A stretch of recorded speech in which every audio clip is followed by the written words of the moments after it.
Welcome to the Cotswolds. So this morning we took the train out to a little town called Banbury, and then from there we were able to hire a car and we have driven to Stow-on-the-Wold. It's our first Cotswolds town ever and it is absolutely gorgeous. We have the most beautiful day and now we're about to explore and also have lunch because even though it's 11:30 we're absolutely starving.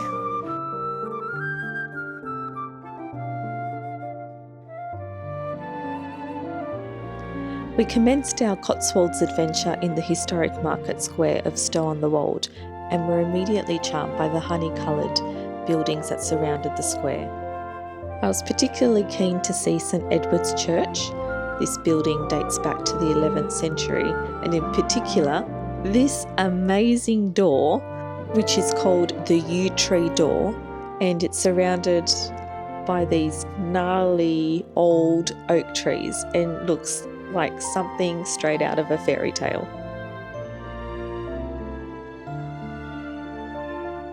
From there we jumped in a car and headed just 20 minutes away to our second Cotswolds town, Lower Slaughter. Now that rather grim name is just an Old English word for muddy place.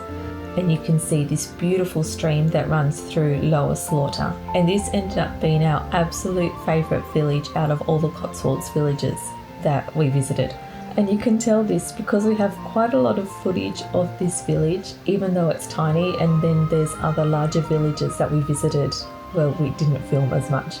We were just absolutely enchanted by this very, very special village in the Cotswolds.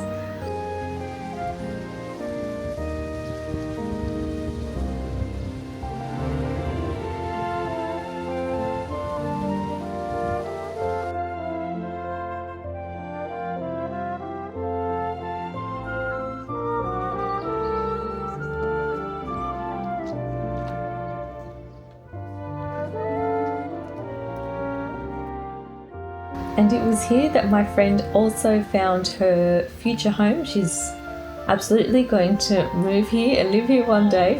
And I'm going to live in the granny flat if there is one. Maybe, maybe not. But it's gorgeous and we've got some footage of it just because we want to remember this house forever. From there, it was a hop, skip and a jump to Upper Slaughter. You can walk there easily. We didn't, we just drove. But it was really pretty just to drive through another gorgeous little town. And then we were on our way heading to our next stop, which was Bourton-on-the-Water.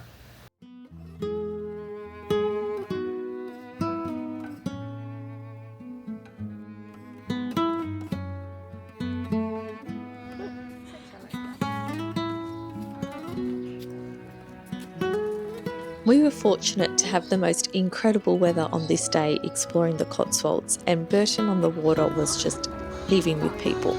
There were people splashing around in the river, there were people having ice cream, there were people in every store. It was just fantastic.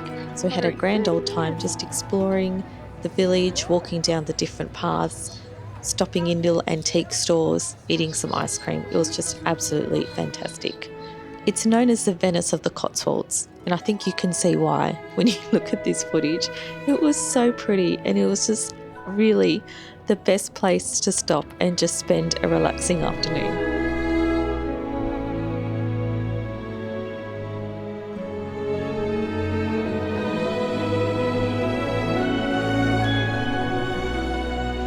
Good morning and welcome to Winchcombe. This is the site of day 2 in the Cotswolds.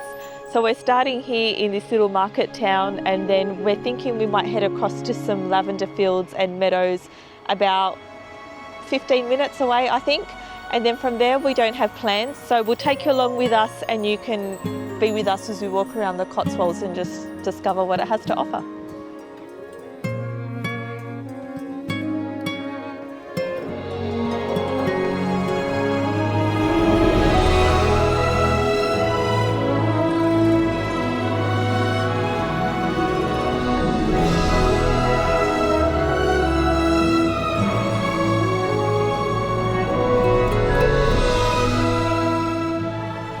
From Winchcombe we headed over to Cotswolds Lavender. Now I've always sort of had in my mind that it would be really cool to visit the lavender fields in the southern part of France. And obviously I thought, well, I'll never get to do that, which is fine. And then my friend had found that there were lavender fields just around the corner from us in the Cotswolds. So we came across to here, and as you can see, it was really, really beautiful. And I think this was the first part of the trip where I've personally felt like I really started to relax and just to enjoy the quietness and the change of pace from, normal life and work and things like that.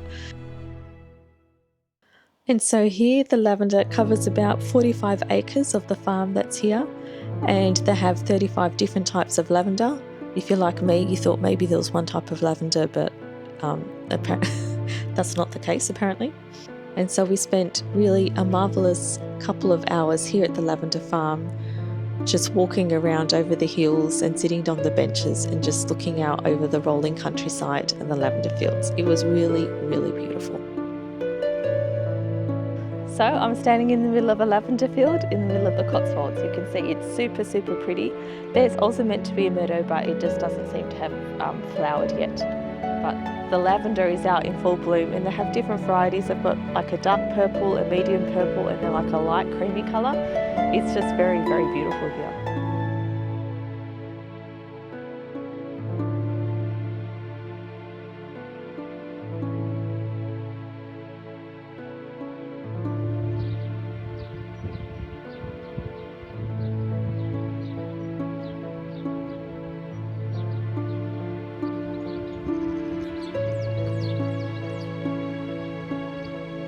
We jumped in the car and we were looking for a larger village or town where we could have lunch, but we stopped here at this quaint little, I think you would call it a hamlet, because I don't think it was a village. There was maybe 15, 20 houses.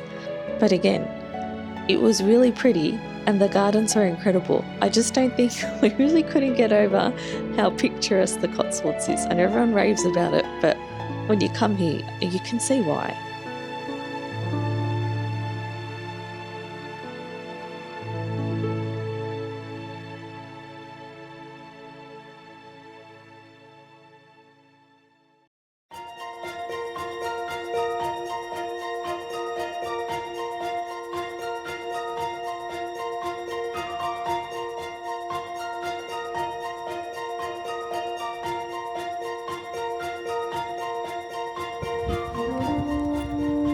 Thanks to the wonders of the internet, we were able to Google a large town that was close to us, and we headed down to Broadway, which apparently is known as the jewel of the Cotswolds.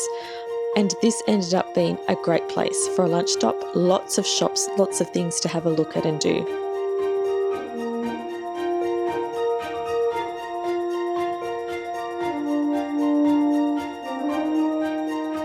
So very important update, my ankle just got stung by some stinging nettle. And true to its name, it does sting. So as my friend just said, my first encounter with some wild British flora. But we are headed towards the Cotswolds Way to walk a few steps of it, just to say that we've walked it. But it's just the most perfect day, and the view is incredible. Now, the reason I said we were only going to walk a few steps of the Cotswolds Way is because it's 164 kilometres and it winds through various Cotswolds villages, and you can take it in segments, or you can do the whole thing, presumably. We were not going to do the whole thing or anything close to it. I think we walked through about one field, but I had it on my mind that it was one of the things I really wanted to do in the trip, was to at least walk a few steps along this particular path. Yep. Woohoo! We're doing it! We're doing it! Oh, look at that view.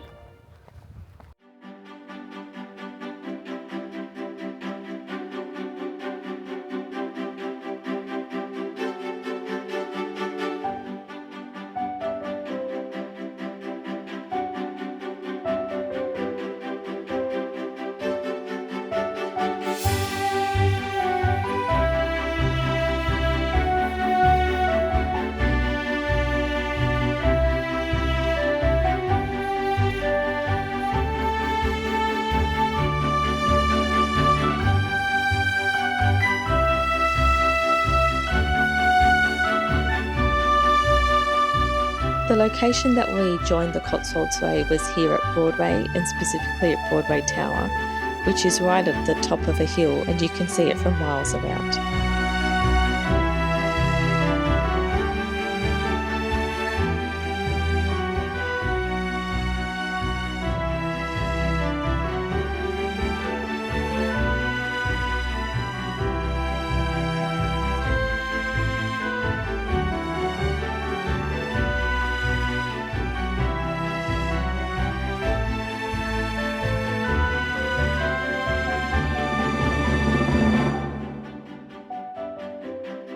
So we've walked the Cotswolds Way. My ankle is still stinging from the nettle.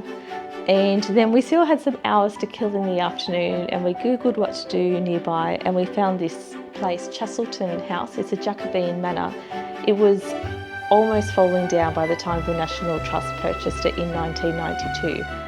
And they've restored it to how it would have been, which it was never a super prosperous place. So it's semi-decaying, and there's cracks in the plaster and pictures up crookedly. But it's super, super interesting, and of course something that would have happened to homes all throughout England during the time. So we're having an explore of this place. Chestletone was built between 1607 and 1612 as a statement of wealth and power by the prosperous wool merchant Walter Jones. His purpose in building this house was to show how far he had climbed in the social hierarchy and to demonstrate his wealth and his success. However, over the next 400 years, the family became increasingly impoverished, and without the funds to keep up such an enormous house such as this, it gradually fell into a decline. The family managed to hold on to the house for 400 years until 1991, when it was left to the National Heritage Memorial Fund. The National Trust then took over the preservation of the house and undertook about a 6-year restoration project to restore things like the roof and to ensure that the house itself was structurally sound. But once the house was structurally sound and safe, they very much left the house as it was in the state when it was handed over to them, including the furniture, the cracks in the plaster, etc. So that as you walk through the house, you get a true sense of the history of the house over the past 400 years.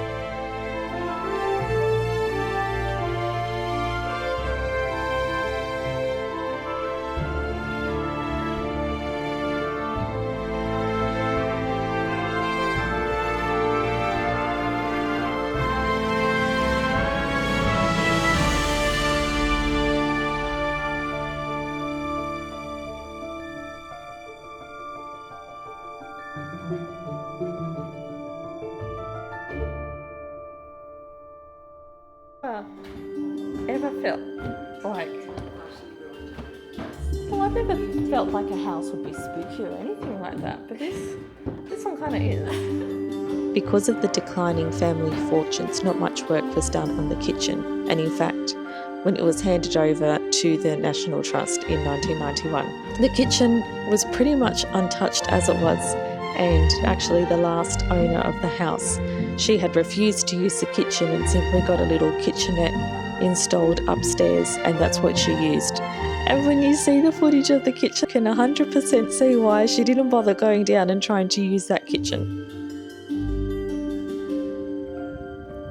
So this ended up being our final stop for the day. It wasn't planned, so it's a complete surprise, and it was something really different to everything that we'd seen so far in our trip, and we really enjoyed it. The gardens are really spectacular, and they're worth a visit on their own. The design is a series of discrete spaces with different themes, and it includes croquet lawns, there's a wilderness walk, and then more formal gardens that are laid out. It was stunningly beautiful here. The standout of the gardens, however, were the incredible peonies that were growing throughout. That was, I think, for both of us, our favourite part of the whole garden. We really enjoyed the time to relax, to walk around in the late afternoon and enjoy the tranquil surrounds before we finished up our explorations for the day.